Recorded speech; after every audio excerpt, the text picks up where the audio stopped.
All right.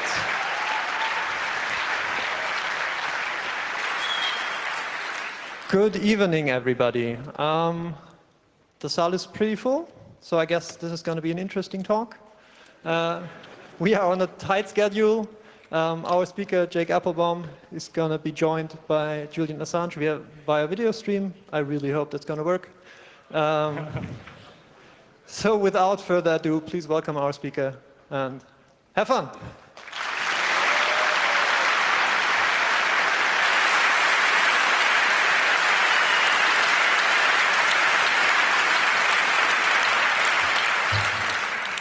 So, we have a surprise guest. Some of you might know her. She saved Edward Snowden's life. Her name is Sarah Harrison.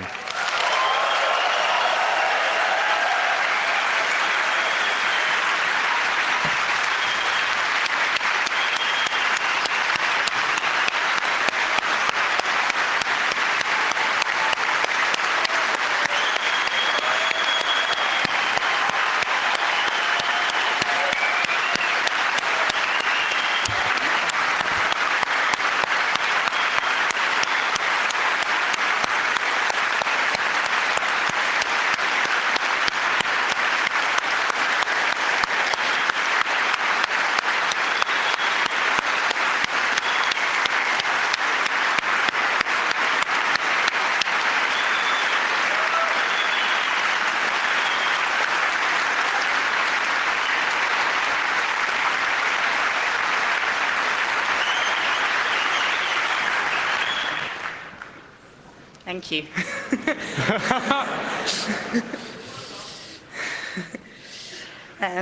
Good evening. My name is Sarah Harrison, as you all appear to know.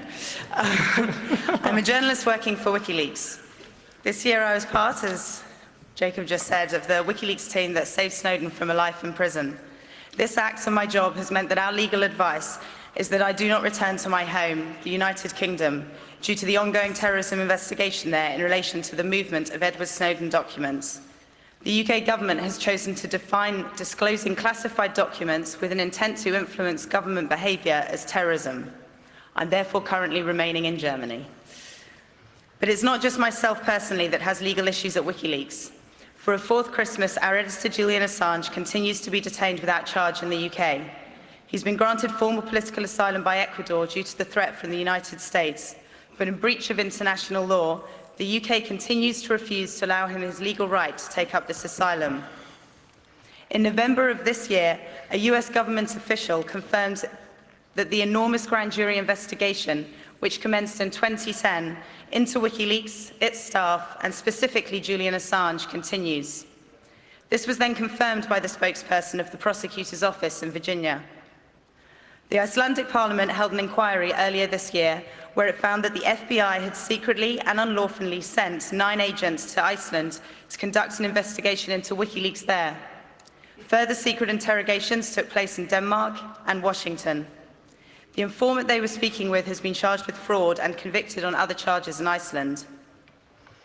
In the Icelandic Supreme Court, we won a substantial victory over the extra-legal US financial blockade that was erected against us in 2010 by Visa, MasterCard, PayPal, and other US financial giants.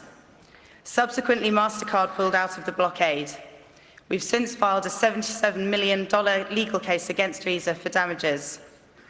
We filed a suit against Visa in Denmark as well, and in response to questions about how PayPal's owner can start a free press outlet whilst blocking another media organization, he's announced that the PayPal blockade of WikiLeaks has ended. We have, sorry, that wasn't meant to be a pause for a clap, I just needed some water, sorry. We filed criminal cases in Sweden and Germany in relation to the unlawful intelligence activity against us there, including at the CCC in 2009. Together with the Centre for Constitutional Rights, we filed a suit against the US military against the unprecedented secrecy applied to Chelsea Manning's trial. Yet through these attacks, we've continued our publishing work.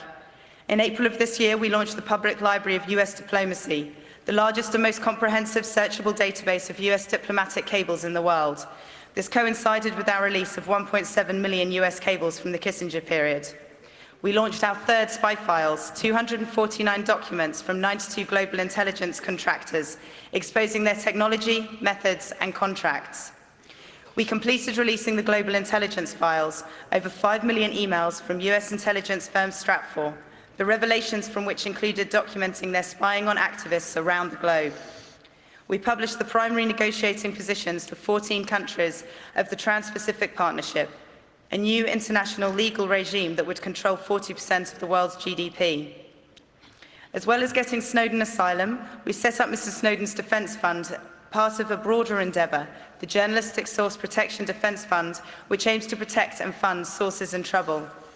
This will be an important fund for future sources, especially when we look at the US crackdown on whistleblowers like Snowden and alleged WikiLeaks source Chelsea Manning, who was sentenced this year to 35 years in prison, and another alleged WikiLeaks source, Jeremy Hammond, who was sentenced to 10 years in prison this November.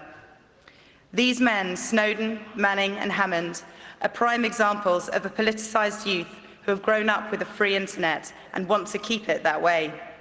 It is this class of people that we are here to discuss this evening, the powers they, and we all have and can have, and the good that we can do with it. I am joined here tonight for this discussion by two men I admire hugely. Hopefully one of them will appear soon. WikiLeaks Editor-in-Chief Julian Assange and Jacob Appelbaum, both who have had a long history in defending our right to knowledge, despite political and legal pressure. There he is.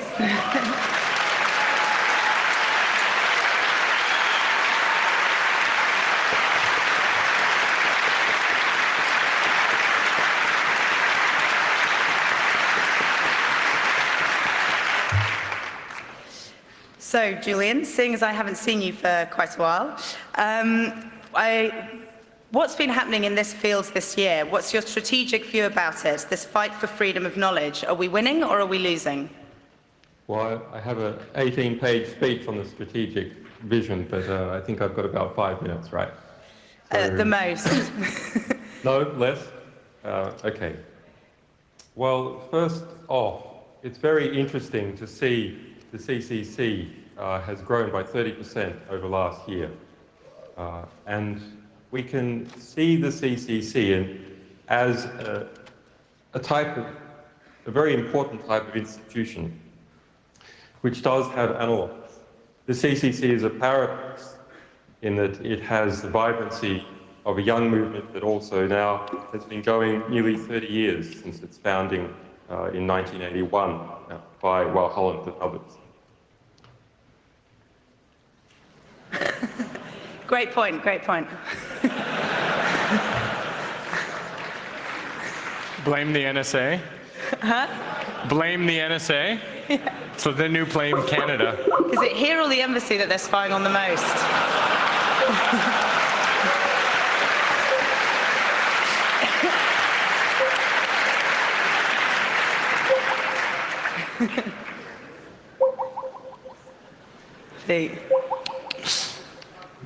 Such a good talk, isn't it, guys?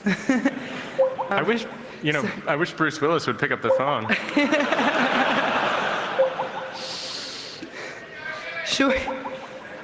Should we move over while we're waiting to you, Jake? As I was saying, I think that it is quite interesting. It does seem to be a trend that there are these young technical people. We look at Manning, Snowden, Hammond, often sysadmins. Why are they playing such an important role in this fight for freedom of information? Well, so I think there are a couple important points. The first important point is to understand that all of us have agency. But some of us actually literally have more agency than others in the sense that you have access to systems that give you access to information that help to found knowledge that you have in your own head. So someone like Manning or someone like Snowden who has access to these documents in the course of their work, they will simply have a better understanding of what is actually happening. They have access to the primary source documents as part of their job. This, I think, fundamentally is a really critical I would say, a formative thing. When you start to read these original source documents, you start to understand the way that organizations actually think internally. I mean, this is one of the things that Julian Assange has said quite a lot. It's that when you read the internal documents of an organization, that's how they really think about a thing. This is different than a press release. And people who have grown up on the internet, and they're essentially natives on the internet, and that's all of us, I think, for the most part. It's definitely me. That essentially forms a way of thinking about organizations where the official thing that they say is not interesting. You know that there's an agenda behind that. And you don't necessarily know what that true agenda is. And so people who grow up in this and see these documents, they realize the agency that they have. They understand it, they see that power, and they want to do something about it, in some cases. Some people do it in small starts and fits. So there are lots of sources for lots of newspapers that are inside of defense organizations or really, really large companies, and they share this information. But in the case of Chelsea Manning, in the case of Snowden, they went big. And I presume that this is because of the scale of the wrongdoing that they saw, in addition to the amount of agency that was provided by their access and by their understanding of the actual information that they were able to have in their possession.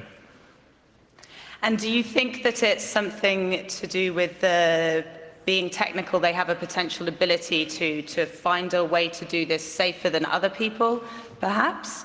Or? I mean, it's clearly the case that this helps. There's no question that understanding how to use those computer systems and being able to navigate them, that is going to be a helpful skill. But I think what it really is that these are people who grew up in an era, and I myself am one of these people, where we grew up in an era where we are overloaded by information, but we still are able to absorb a great deal of it. And we really are constantly going through this. And if we look to the past, we see that it's not just technical people, it's actually people who have an analytical mind. So for example, Daniel Ellsberg, who's famous for the Ellsberg paradox, he was, of course, a very seriously embedded person in the US military. He was in the RAND Corporation, he worked with McNamara, and during the Vietnam War, he had access to huge amounts of information. And it was the ability to analyze this information and to understand, in this case, how the US government during the Vietnam War was lying to the entire world. And it was the magnitude of those lies, combined with the ability to prove that they were lies, that I believe, combined with this analytical skill, it was clear what the action might be, but it wasn't clear what the outcome would be. And with Ellsberg, the outcome was a very positive one. In fact, it's the most positive outcome for any whistleblower so far that I know of in the history of the United States and maybe even in the world. What we see right now with Snowden and what we've now seen with Chelsea Manning is unfortunately a very different outcome, at least for Manning. So this is also a hugely important point, which is that Ellsberg did this in the context of resistance against the Vietnam War. And when Ellsberg did this, there were huge support networks. There were gigantic things that split across all political spectrums of society. And so it is the analytical framework that we find ourselves with still, but additionally with the internet. And so every single person here that works as a sysadmin, could you raise your hand? Right. You represent, and I'm sorry to steal Julian's thunder, but he was using Skype, and, well,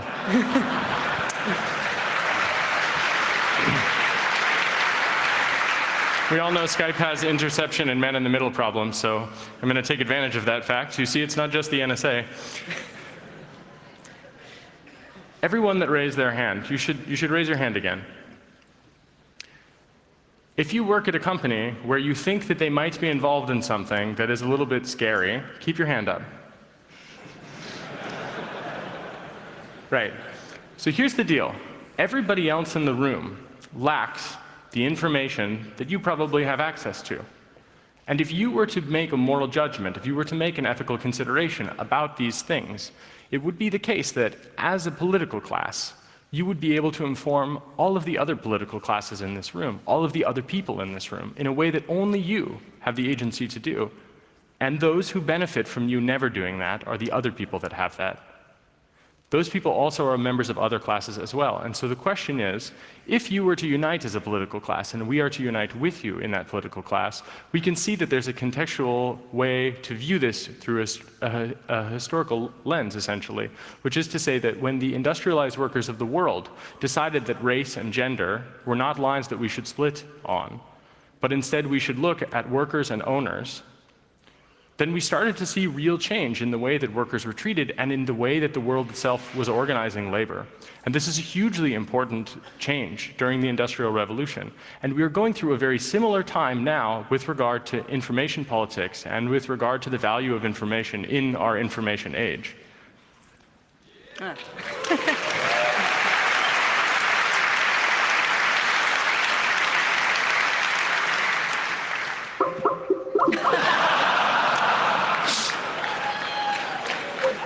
Fantastic, Bruce Willis.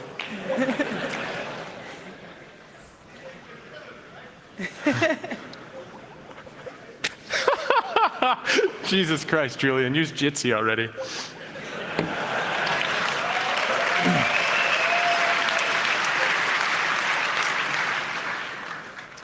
And so we've identified the potential, the people that you're talking about, you've spoken about how it's good for them to unite. What are the next steps? How do they come forth? How do they share this information? Well, let's consider a couple of things. First is that Bradley Manning, now Chelsea Manning, Daniel Ellsberg, still Daniel Ellsberg, Edward Snowden, living in exile in Russia, unfortunately. Still Edward Snowden. Still Edward Snowden, hopefully. These are people who have taken great actions where they did not even set out to sacrifice themselves. But once when I met Daniel Ellsberg, he said, "Wouldn't you go to prison for the rest of your life to end this war?" This is something he asked me, and he asked it to me quite seriously. And it's very incredible to be able to ask a hypothetical question of someone. That wasn't a hypothetical question. What he was trying to say is that right now you can make a choice in which you can actually have a huge impact should you choose to take on that risk. But the point is not to set out to martyr yourself. The point is to set out. Are you going to stick around this time, Julian? I don't know. I'm waiting for the quantum hand, Jake. The quantum hand that wants to strangle you? Yeah. Yeah. Well, so we were just discussing right now the previous context, that is Daniel Ellsberg, the Edward Snowdens, the Chelsea Mannings, how they have done an honorable, a good thing, where they have shown a duty to a greater humanity, a thing that is more important than loyalty, for example, to a bureaucratic oath, but rather loyalty to universal principles. So the next question is, how does that relate to the people that are here in the audience? How is it that the case that people who have access to systems where they have said themselves they think the companies they work for are sort of questionable or doing dangerous things in the world? Where do we go from people who have done these things previously to these people in the audience? Well, look, I don't know how much ground you covered, but I think it's important that we recognize what we are and what we have become, and that high-tech workers are a particular class. In fact, very often it's class A class, but in a position to, in fact, control the levers of society. Every institution from the NSA, the CIA, tax would cease operating tomorrow.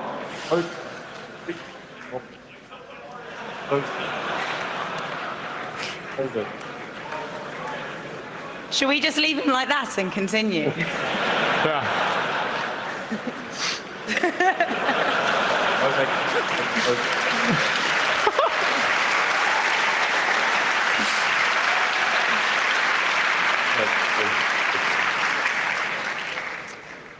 Am I back? Yeah. You've got 3 minutes to say something. All right. Make it good. Those high-tech workers, we are a particular class, and it's time that we recognized that we are a class and looked back in history and understood that the great gains in human rights and education and so on that were gained through powerful industrial workers, which form the backbone of the economy of the 20th century, that we have that same ability, but even more so because of the greater interconnection that exists now economically and politically, which is all underpinned by system administrators. And we should understand that system administrators are not just those people who administer one Unix system or another.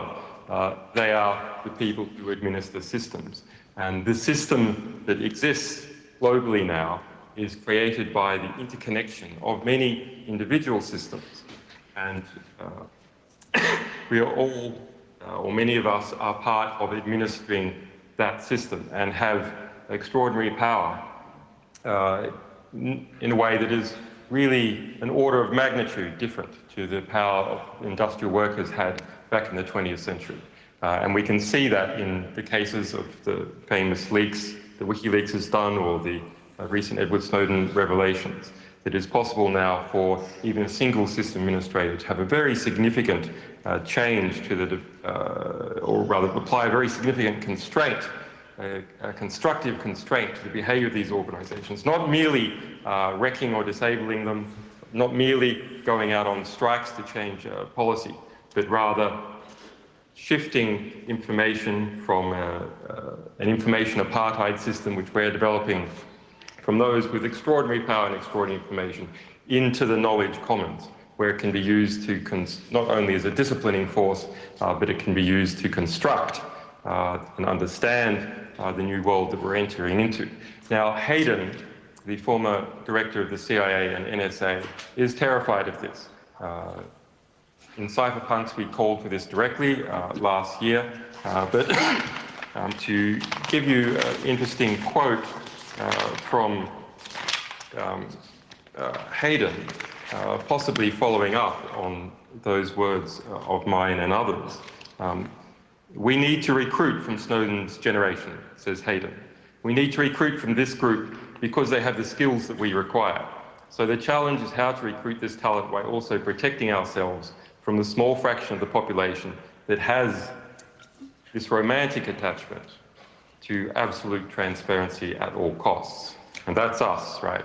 So what we need to do is spread that message and go into all those organizations. In fact, deal with them. I'm not saying don't join the CIA. No, go and join the CIA. Go in there, go into the ballpark and get the ball and bring it out with that understanding, with the paranoia that all those organizations will be infiltrated by this generation, by an ideology that is spread across the internet, and every young person is educated on the internet. There will be no person that has not been exposed to this ideology of transparency and understanding of wanting to keep the internet, which we were born into, free. This is the last free generation. The coming together of the systems of government, the new information apartheid across the world, the linking together is such that none of us will be able to escape it in just a decade. Our identities will be coupled to it, the information sharing is such that none of us will be able to escape it. We are all becoming part of the state, whether we like it or not. So our only hope is to determine what sort of state it is that we are going to become part of. And we can do that by looking and being inspired by some of the actions that produced human rights and free education and so on, by people recognizing that they were part of the state, recognizing their own power and taking concrete and robust action to make sure they lived in the sort of society that they wanted to and not in a hellhole dystopia. Thank you.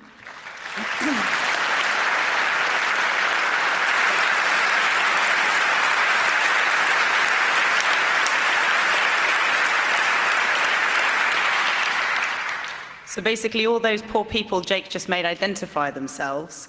You have the power to change more systems than the one you're working on right now. And I think it's time to take some questions because we don't have long left. If there are any, what's the... If you do have questions, please line up in the middle of the room. We have microphones there. Well, why would... If you cannot reach one, please put your hand up and we'll try to get one to you. While we wait for the first question, I'd just like to say, I'm not sure how many people in there. Start going to the mic even while he's talking if you do have a question, because otherwise we won't know that you have one and it looks like we'll just keep on going. Yeah, I can go for one. Alternatively, just raise your hand and we'll try to get to you. There's quite a lot of people there, but you should all know that due to the various sorts of proximity measures that are now employed by NSA, GCHQ and Five Eyes Alliance, if you've come there with a telephone, or if you've been even in Hamburg with a telephone, you are all now coupled to us. You are coupled to this event. You are coupled to this speech in an irrevocable way. And that is now true for many people. So either we have to take command of the position that we have, understand the position we have, understand that we are the last free people and the last people essentially with an ability to act in a situation, or we are the group that will be crushed because of this association.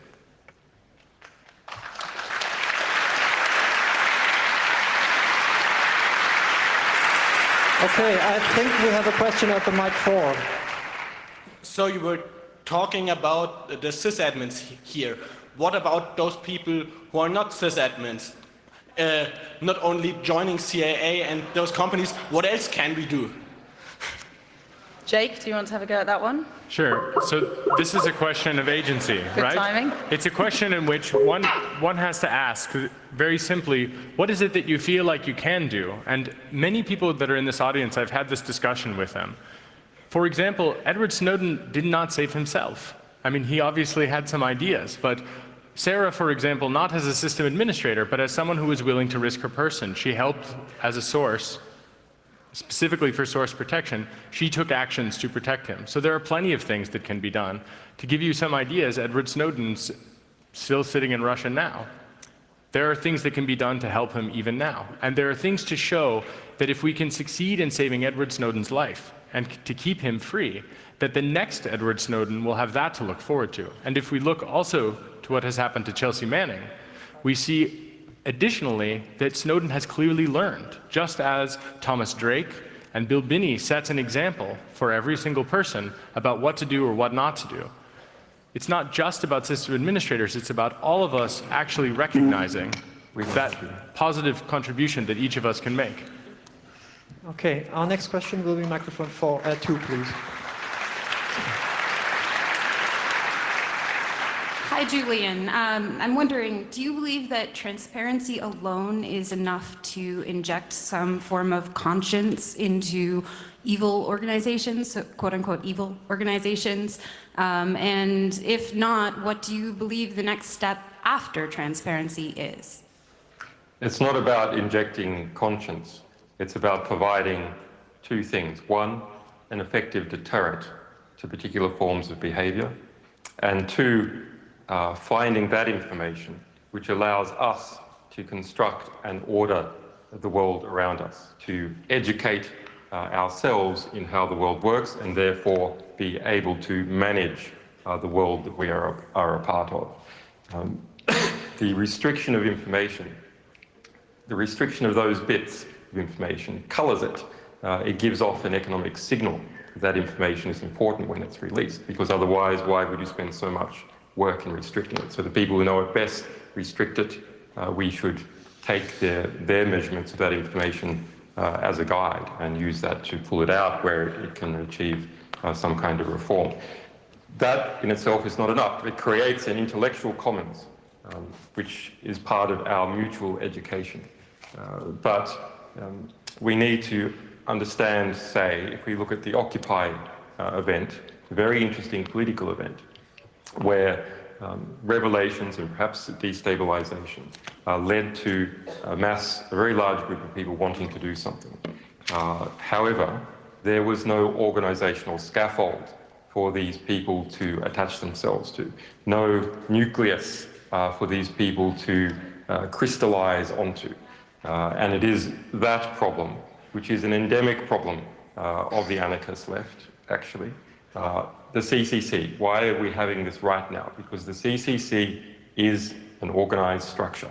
It's a structure which has been able to grow to accommodate the 30% of extra people that have occurred this year, to shift and change and act like one of the better workers' universities that are around. So we have to form unions and networks and create programs and organizational structures. And those organizational structures can also be written in code. Bitcoin, for example, is an organizational structure that creates an intermediary between people. It sets up rules between people. It may end up as a quite totalitarian system one day. Who knows? But at the moment, it provides some kind of balancing. So code and human structures do things. WikiLeaks was able to rescue Edward Snowden because we are an organized institution with collective experience. Okay, I think there's one question left that's coming from the internet. Yes, on IRC there was the question, what was the most difficult part on getting Snowden out of the US? That's quite a loaded question. Yeah, that's interesting to think whether we can actually answer that question at all. I'll give a variant of the answer. Because of the legal situation, it is a little bit difficult. As some of you may know, the UK government has admitted to spending £6 million a year approximately surveilling this embassy in the police forces alone. So you can imagine the difficulty in communicating with various people in different countries in relation to his diplomatic asylum and into logistics in Hong Kong in a situation like that. And the only reason we were able to succeed is because of extremely diligent use. Perfectly timed. And we didn't use Skype. Do we have time for one more question? I think we ran out of our time. I'm very sorry. That was such a fantastic, perfect way to make sure that you didn't learn the answer to that question.